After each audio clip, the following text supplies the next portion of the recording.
This is Too Long for a Voice Note, a podcast about everything and nothing at the same time, presented by Claire and Enzo. Our podcast is produced in London. Some conversations are just too long for a voice note. Hi, she's Claire. And he's Enzo. This is Too Long for a Voice Note. Hello! Hi everyone, welcome to a new episode of your favorite podcast in the whole world. Too long for a voice note. Before we get into it, please remember to like, subscribe. We are available on Spotify, Apple, and now even Amazon Music. So literally everywhere, and also everywhere. YouTube. And please remember to leave us a review on Spotify because it really helps to support the podcast. Yes, so thank you very much, guys. And yeah, before we start with the episode, also like a little reminder that we create like a Just Giving page to support everyone's affected by the earthquake in Turkey and Syria. So please, if you can donate and you can help, that will be really amazing. You can find the link. Well, we're going to leave a link in the show notes also so you can find it on there. our socials. Yeah, but whatever you can, it has to be like. I mean, you can donate for any part of the world, so it doesn't have to be in pounds. It could be whatever's your currency, even if it's like £5 or whatever your currency, that would help a lot.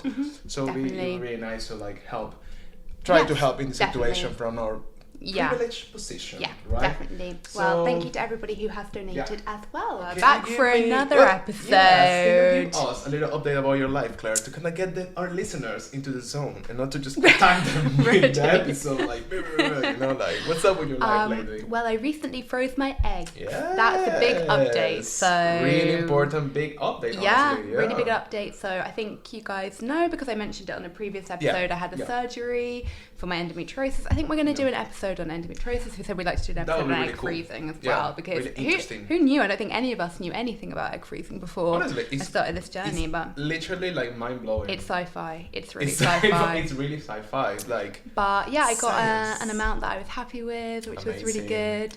And they're all in the freezer. They're all in Winter Wonderland. Oh my babies. That's really great. It's it's really like shocking how like the technology. I mean, it's been going for a while, but I still feel really.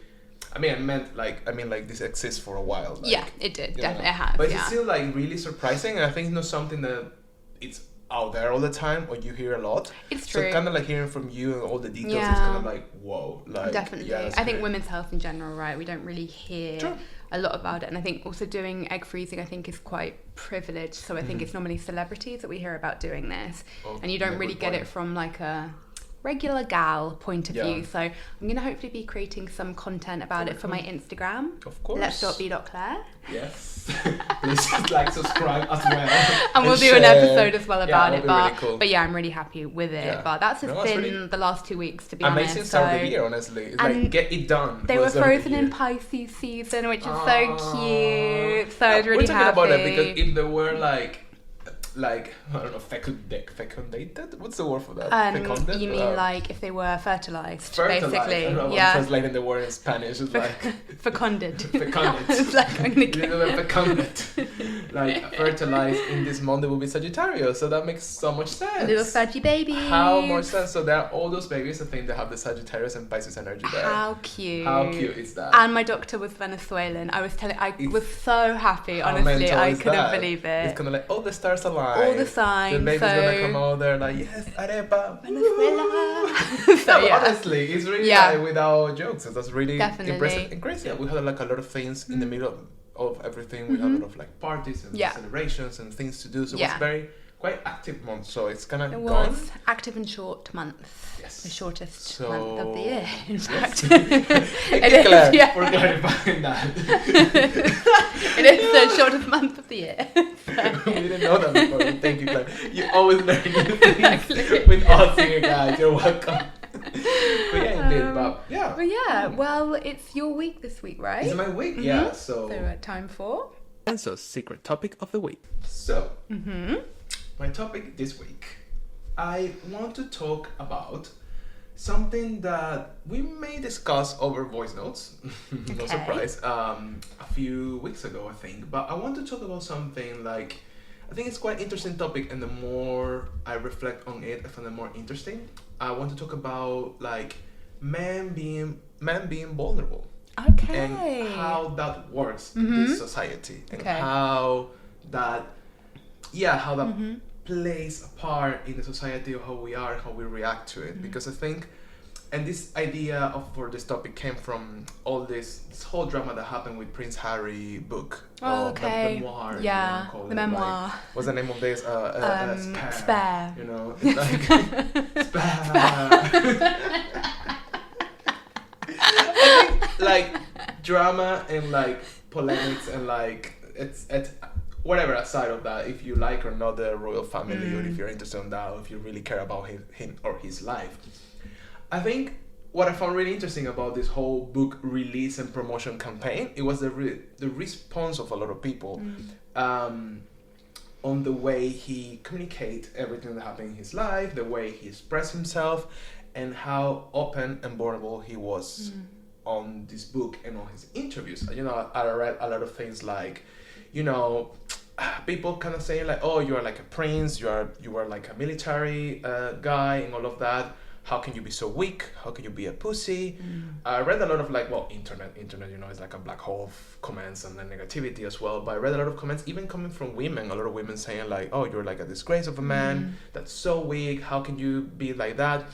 Basically, people were like condemning the way, kind of like, yeah, they were like, not thinking that that's the way a man or like a real man, air quotes, should act or behave, because it was too vulnerable, too soft, too open. And that made me think a lot about that, because I think we've been explored this topic before briefly, but this has like a interesting connotation and made me think like how like as society we kind of like deal with that and how we accept that. Interesting. How do you feel personally when a man maybe is too vulnerable, or how's been your experience when a man is too open and like, let's say, soft, and the contrary as well? I think it's interesting. To be honest, I think at times I have felt quite uncomfortable. Like I think that I remember seeing like certain male members of my family cry, like when a loved one has died, for example, and I have noticed like an internal reaction of feeling quite uncomfortable. But I think the more I kind of see that, the more you get, and I think it purely comes from a place of like not being used to that. Like it's obviously really vulnerable. I think one of the most vulnerable things that you can do with somebody is actually cry. Like I think that you're often like a relationship like takes a turn when you cry in front of somebody, because it's like so, especially as an adult. I think when you're younger, you're probably like, you see your friends cry in school and over nothing and blah blah blah. But I think when you're an adult and you cry with somebody, it's like, oh my god, like I remember the first time I cried in front of you. I really had like like I felt like some like a shame in a way, because I think you're not used to like, I wasn't used to that, but obviously it was completely fine. Now that I mentioned crying, like I was reading some articles online, and I was like reading this one in particular that I found really interesting. It was written by Raquel Van Loon, I guess that's how it's pronounced, sorry if not Raquel. But the article was called How to Create Safety for Men to Feel Emotional Vulnerable. So kind of like, how can we do to make what things can we do to make men feel more comfortable to do it, right? And one of the things like she mentioned is like we live nowadays in a society that we use expressions like "man up." It's like a really like expression that we use all the time, or like "stop crying and be a man," or like we're "suck it up," like be strong. And actually, she mentions here like, you know, like even like with grief, like men are not allowed to express grief in the same way, because they need to be strong, and they need to be, or they need to show some like holding strength. It in, basically. Like basically holding it in. Hold in everything, because you are the man, and that creates like a lot of issues. Like for example, she mentions like the men rates of suicide are way higher than women. It's like crazy how like it happens more often when a man decide to kill themselves than a woman, because obviously it's so many things that are trapped there.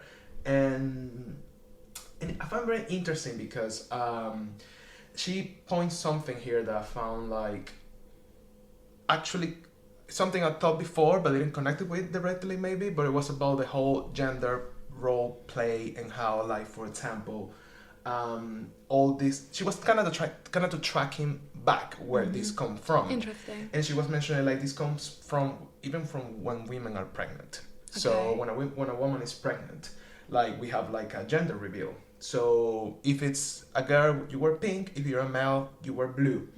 And from there, there's like such a social element that says if it's a boy, you can let them wear pink. That color is feminine. From that statement is where everything starts, because you're already saying like something is weaker or not good for men. Yeah. So you won't ever able to wear like a boy to make him wear pink. Yeah, so she was going to all of these kind of like little connecting dots about where it comes from, and I think it makes totally fair. It comes from also like toxic masculinity and all of that, and like misogyny. Kind of builds up to the point like when we grow up as men, we have all these messages all the time. Yeah, definitely. I think it's like where you can probably speak to that more than I can, because you were like raised male. So it's sort of like I think it has to obviously happen in childhood, right? That maybe because you've got to assume that like little boys and little girls like experience the same emotions. Yeah. It's just something happens along the way, and that's all it is, that you're discouraged from expressing emotions. Something that I thought of that I think there's something about like how you would typically say that men are more angry than women. And I think that truly, like, it's not really like a groundbreaking thing to say, but I think that truly comes from like, because if you take it that men and women have the same emotions, I don't think that we have like we don't experience emotions in a different way. Okay, we may experience emotions in a different way, but we both sexes are like vulnerable to the same emotions. Human experiences. Exactly. Exactly. Thank you. Human experiences. Yeah. So if there has to be a way, so if girls are taught like it's okay to cry, which by the way, like crying is really therapeutic. Like there's a reason why we cry. Like that releases stress hormones. So that's a reason why you feel better after you cry. Probably that's why women are often more like they have more tools to kind of like confront things. And also like typically women will talk to their girlfriends, for example, or like because it's so fucked up when you think about it. And boys, if they're still experiencing those emotions and they're told like don't cry, keep it in, like it's no wonder why like men become more angry or more violent, or there's more like misogyny and everything, because it's like what happens to those emotions. So I think that's why it's so key that we encourage kids to be vulnerable, boys to be vulnerable. Honestly, as well. I think it's kind of this thing that I always say, like being a man and being a straight man is kind of living in a cage, because you have and not to make anyone like, oh my god, poor man, and blah blah blah blah. But it's part of that. And what I found interesting about it is like everyone needs to care about the situations, because as always say, like it's not about women or being men. It's like feminism needs men to also to prosper, and the other way around. Men need women for them to feel more comfortable and more like secure as well, to feel this to kind of construct this, because at the end it's all like a bunch of ideas and a bunch of like concepts and things and like concept we put on humans, but at the end of the day, like why their experiences have to be different with emotions, right? Have you when you're being with friends, or I guess like partners, and there's men and they were men, have you seen them? How you seen like? How can I put this together? Like, have I seen them like express emotions, or what is the most common thing you have seen a man struggling with when expressing emotions? Even if it's me, for example, any of your friends, or like your partners or ex-partners, whatever. Like, what do you think is that thing that you see? It's like the common thing that struggle the most. I think that there's like a big like common thread even between like friends and like male friends and male partners and male family members. It's always like this element of avoidance. I think that will be it. I think that I notice with men in my life that it's always like avoiding like the plague, like bringing something up, because I think I don't know, but I would think that comes from a place of not having the tools to know how to do that, or like if you don't do anything in life, it's really hard, so you avoid it. It's like working out. Like if you don't work out, like the last thing you want to do is go and work out, because it's painful. you know. And I think it's the same with like expressing yourself emotionally. Like the more you do it, the more easy it becomes. So I think what about you? What would you say? Her for president. I think and I see this between my friends, between myself, or every like partner, every man I have met, whatever. I think it's really difficult for men to like accept they're wrong. It's really difficult. Oh yeah, that as well. It's kind of like, it's so hard for men, for us to say like, yeah, I'm wrong, and it's part of that, I guess, because men are supposed to be right, because men are supposed to be the ones who take care, they are like in charge. And it also is very toxic, because the fact that you're in charge of something doesn't mean that you cannot be wrong. Totally. You know what I mean? Totally. And it's kind of like, even like, and it applies to every single other thing in life. Like we always think like, even if it was the case, and even if man has to be in charge and be in power, even if that's the situation, you're allowed to be wrong, and you're allowed to break, allowed to say like, oh yeah, I did that wrong. So I think that would be the most common thing. I think actually kind of tagging on to that, and it's kind of going it back to our last episode about apologizing, but adding to that, I think I was reflecting on that episode, and then just based off of what you said, I think, when men, like, say you're in a relationship with them, or like it's a friend, and they like manage to say I'm sorry, because they've like managed to say I'm sorry, which is great, but then that's like, okay, we're really good now, right? Like we never need to speak about this again. And actually, like, you can apologize, but it still might not change anything still, or you might, because we said in the last episode, like, it might mean the end of a relationship, but it might also not mean the end of a relationship, but it might also mean that you need a bit of time to like for it to scab, but then men are literally like, well, I've done the thing, what the hell, and it's so interesting you're bringing this up, because while I was reading all of this, I found also an article which was another perspective about men being vulnerable and like what that means. Vulnerable. What's a complicated word? Vulnerable. Vulnerable. Vulnerable. Vulnerable. What is it in Spanish? Vulnerable. Vulnerable. I mean, it's actually the same, but it's the same. But how you say? Vulnerable. Vulnerable. Vulnerable. Vulnerable. But I think that's a hard sound, right? Yeah. Vulnerable. Vulnerable. Like vulnerable. Vulnerable. It's like, I know I'm not saying it properly, but she will say it properly. Vulnerable. Why is it so difficult? Because I've never said it. Funny enough, I found this article while I was doing all this research and trying to see like what was out there about it, not to leave it only on my interpretation. Yeah. I found this article by these women called Pravina Rudra, and she wrote an article called "Stop Fetishizing Men Being Vulnerable." So she was going into a rant, like we should stop like being like, oh my god, man, you're being vulnerable, you're being emotional, you're so good, clap, clap, clap. Obviously, I think she was reading this from a place of like, maybe a bit of hurt. Maybe she has like a really bad experience. This part of being the good guy or being apologetic is kind of turning into something that sometimes can be a bit dangerous. To explain this a bit more, she's saying something, for example, like often happens that instead of being like apologetic or trying to explain their emotions, they're just trying to shift the pain to you. Okay, so in what way? Like, give me an example. She said, like, in a lot of these cases, like, they are not actually taking, like, entitlement of their emotion. They're not dealing with their emotions, so they're basically shifting to the other person. For example, she mentioned that a lot of men, they have this, like, and I don't know if it's a new... I felt the way she explained it is like a new thing that it's happening now, with this new openness from men, where men feel like they have this green flag to be really, or this like open space to be really honest, and they're actually being very rude. So basically it's giving them chances to be cruel to you in the name of being honest and in the name of expressing their emotions. Yeah.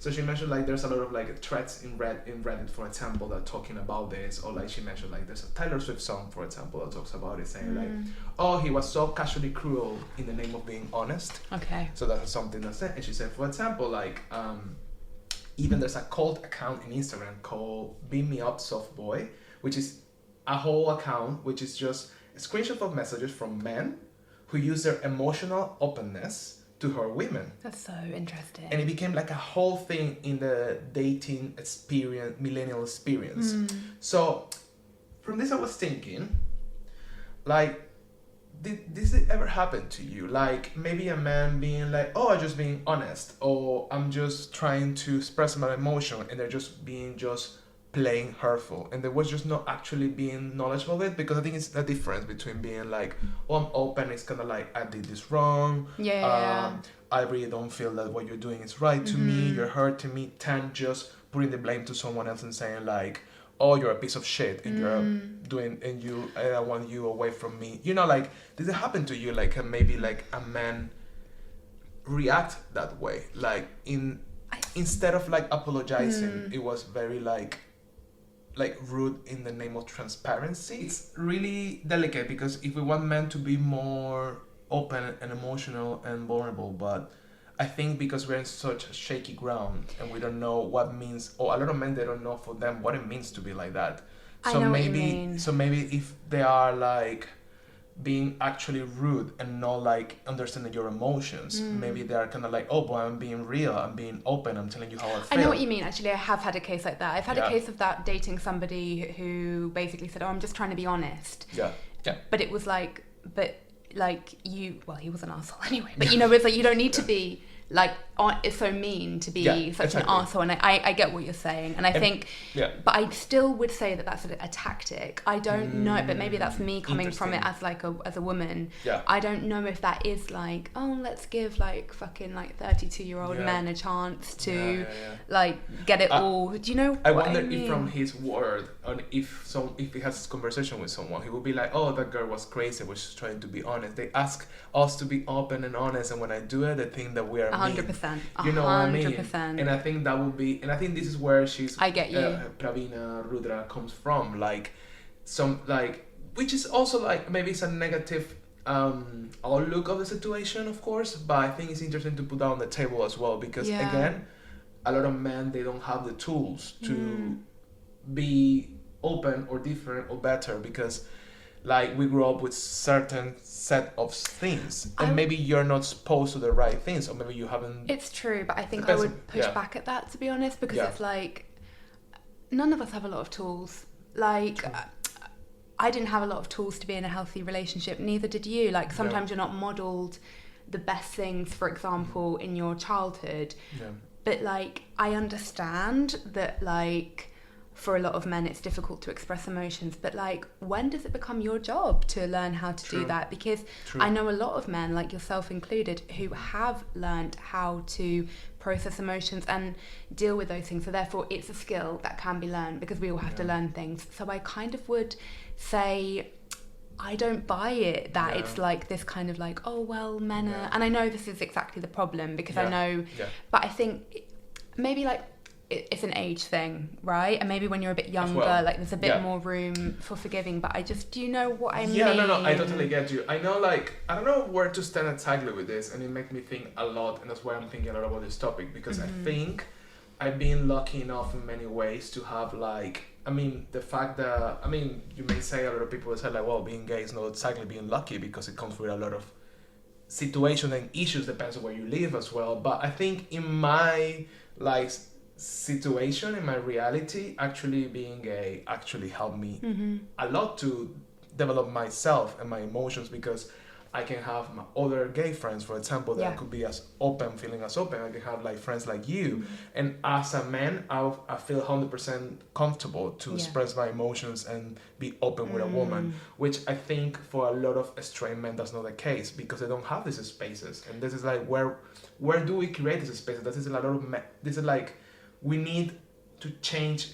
I know what you mean. We need like to talk more about these things, because I think right. like if you, and I don't want to like being a cliche of a concept, but if you are a straight man, you like to watch football, and just the only thing you do is going to the pub to watch football with your friends and drinking over beers, it's a bit difficult to, in which, you know what I mean? In which moments or where, in which scenarios you will be with your girlfriend. That's it, literally. With your girlfriend, like that's, I believe, that's the majority of where straight men get their emotional connection. Which is a lot to be for a girlfriend, because then the girlfriend has to be like also like kind of like a therapist, so kind of like, oh, I'm gonna help you in your journey. It's like, okay, well, you know what I mean. And also, it's sort of like that can create a lot of tension in the relationship, and it's like definitely. I think that's the thing, and I think that's where typically, to talk in generalizations, like straight women, again, it's about friendship. I think that's a massive thing, because I think like women tend to have a lot of friends or more friends. Gay men tend to have a lot of friends, or you know, more. True. We both, those groups tend to be able to like reach out more, like, because we're more and I open, think or we try to be more open. Yeah, it's difficult, I think, because where do you go? I mean, tell us if you're a straight man, where do you go? Obviously, if you really want, or maybe if you have like certain like childhood that your family were very open, maybe you will know like, okay, well, maybe I go to like different scenarios. Maybe I go to therapy. Maybe I can be open with friends that I have. Maybe instead of going for a beer and watch a game, and say like, oh, let's go for a coffee. Yeah. But in this society, that's a situation. It's not, and I think that's something that probably is changing, but it needs to change more, because then Definitely. and I think also that's the new generation. We're gonna have less and less of that. Hopefully, I think so. if the next like babies that come to this world being like, they're giving more tools, especially men. I think that will be a different story. But yeah. Are there do you have any tips from your research about, because you mentioned the safe space? Actually, now that you mentioned that, Claire, going back to Raquel Van Loon, it's a bit of like extensive, it's not like a extensive list, but it has a lot of like, obviously, each point is a bit, like obviously it's a bit tense, so we're good to, if anyone is interested to read it, we're gonna put it on the comments, so you can check the article. But she has some tips, as for example, like we need to go things like the refining of strength, like what means to be, what strength means being a man, so true. and like stop the false assumption that power equals strength. That's a really good point that she mentioned, to kind of like move from this. And this can be changed to repetition and positive reinforcement, no shaming. If a man is displaying whatever it's called being weak, you don't say like, oh, don't be weak, this type of things. Again, she mentioned another good point: stop shaming men when they want to be vulnerable. Just be done, because it seems stupid, but in culture that's how it works. You watch a movie and they make fun of the man when he's being vulnerable, when he's being like soft, or he's being like caring or whatever, so it's part of that. Another one, create safe spaces. Like, what are the safe spaces for men? That's an interesting thing. What about in your relationships? Do you expect a level of that? I mean, obviously you go into it person by person. I do, but I have not always find it, even though if it's like a gay man. So it's not like, I think being gay, it helps. It has like some type of, I don't know, you have a different set of tools to work with, but it's not given, You're still being, you grow up as a man, you're still being as a toxic masculinity, you're still being put all those things on top of you. Yeah. And definitely. even if you were rejected by your family, even worse, because it has more and more layers to it. One of the last things I read about this, it was from the Huffington Post. Huffington, because I always read like HuffPost. HuffPost, Huffington Post. From this man that I believe is like a psychologist called Davis Feinblum. It's very interesting names today in this article. It was my intention. So Davis Feinblum, he was this. Hi, David. Hi, David. Also, why he's calling Davis and not David? I have questions. Oh, is it David? Davis. Oh, Davis. Davis Feinblum. So, hi, Davis. Hi, David. So, this was because this was kind of his analysis from the going back to Prince Harry. Circling back the situation. and because, a lot of people were saying also like, oh, he was oversharing. And like, he was going into this topic, so like, oh, well, okay, men are not allowed to share, and when they share, they're oversharing, so he should keep things for himself. So, I wanted to ask you, like, not into going a lot into what he said, but what, have you felt sometimes, like, a difference, or like, you sometimes, if you want to be vulnerable, or you want to share what you feel, happens to you, like, you feel you are being, oh, I'm just being vulnerable, this is very healthy, this is really good for me and for my people, or have you felt like you are oversharing, or you are, what's for you that, like, thin line, where do you feel like it happens to you that you're like, oh, I'm sharing too much, I'm oversharing? Oh, definitely. I think definitely, like, the term, like, emotional hangover is something that I often think of, that I think... It's connected to kind of that, I guess. Yeah, and I think it happens to me less and less now, because I think maybe the older I've gotten, the more, and thanks to therapy, the more comfortable I've been expressing in a way. The vulnerability thing, it's like that thing of like you put something out and then you're hoping that the person's gonna like reach you there as well. But I always think like if they don't, like with your friends or with a partner, like if they don't, then it is. Because you're also doing it for your mental health, right? And for your own sanity as well. One thing I will say though is that as like a little tip takeaway, and I think this kind of goes with this, that's something that our friend Leah, what me and Leah do, which I really value, I think I haven't shared this before because I say this all the time, but one thing that we actually do is say, are you in the place to hear this? Like, are you in a good place to have like me emotionally dump on you, for example, really because sometimes life's heavy and you're like busy living your life, running around, working, blah blah blah, boom, and exactly. It's like fucking hell, Claire. It's like 12:30 on a Tuesday. Like, I didn't want to hear about your childhood trauma. I think we do it though. Maybe we do.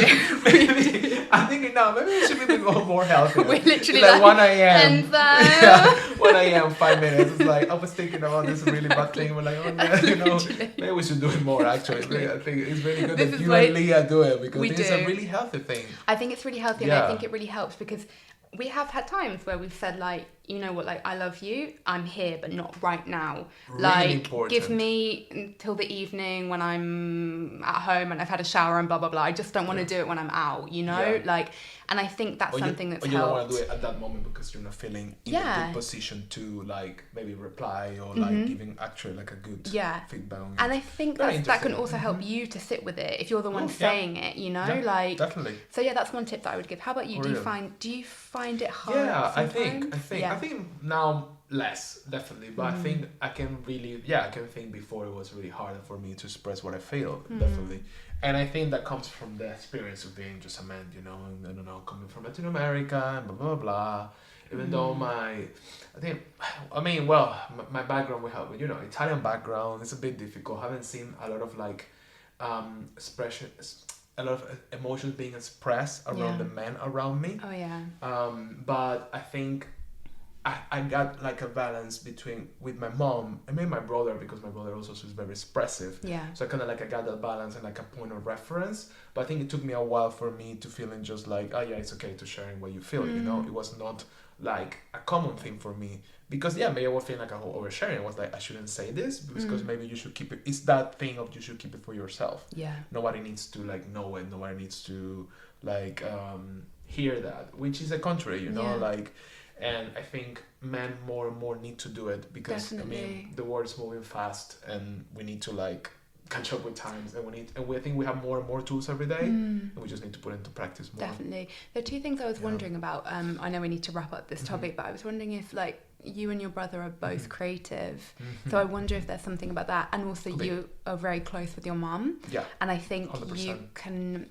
It's really bad in a way because I think it's like, why do you need to have like a good... But I guess it can be the same way with a girl and a dad, for example. But it's like you can tell that you're close with your mum because you're right. There's just something that, and you are, and it's, you know. Right. Yeah, you're so right because I think I have seen like in other like family groups that the situations are a bit different, and I can see how other people that are struggling more than me to express what I feel. So, and I think it's kind of connected to things like that, to relationship with your mom, how it is, or your dad, how it is, how they wear, how are your, if you have siblings, how it is, or what you like, or the way you express yourself, it kind of helps your path as well. That's the thing, because I think also like being creative, like say, in your brother's case being like a poet, it's like, and being a photographer as well, it's like you are basically expressing your emotions in a form.